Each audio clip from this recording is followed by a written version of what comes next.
Hello mga katropa, paano nga ba palitan or mag-add ng mobile number at email sa ating Facebook account? So nauna mga katropa, open natin ang Facebook application, tapos mag-login. Pagkatapos i-click itong 3 lines sa taas na may profile picture natin.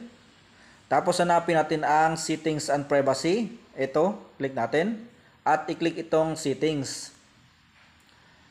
Tapos dito mga katropa, makikita natin ang Meta Account Center. I-click natin itong See More in Account Center. Click natin. At scroll down, hanapin lang itong Personal Details. Click natin.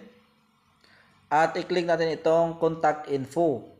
Dito natin makikita mga katropa ang ating current mobile number at ang ating email. So paano nga ba palitan or mag-add? So i-click natin itong Add New Contact. Ito mga katropa sa baba.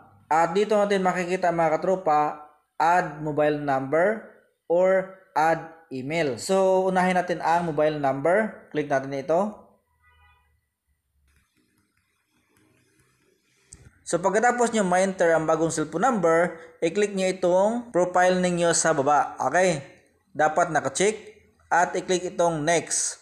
So, kailangan ang cellphone number mga katropa na i-enter nyo dito ay hindi pa nakalink sa ibang Facebook account. So, kapag ginamit na ito sa ibang Facebook account, pag-click nyo ng next, ganito ang inyong makikita. You have already confirmed that number. So, ginagamit na ito ng ibang Facebook account. So, kailangan hindi pa nagamit sa anumang Facebook account. So, dito naman tayo sa email. Paano nga ba mag-add? So, i-click itong Add New Contact at click itong Add Email.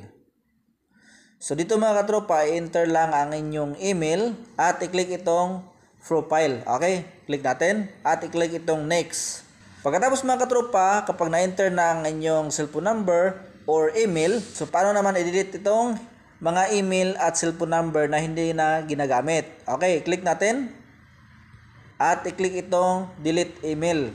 So dito naman sa number, paano naman i-delete kapag hindi na ito ginagamit? Click natin at i-click itong delete number. So magagamit natin ngayon ay ang bago nating cellphone number at email. So i-delete natin ang mga dati ng mga mobile number at email na hindi na ginagamit. So ulitin ko mga katropa, paalala ko lang sa inyo, palaging updated ang inyong mobile number at email para in case na may mangyari or may problema ang inyong Facebook account, madali lang itong ma-recover. Huwag kalimutan i-follow at i-share ang ating video mga katropa.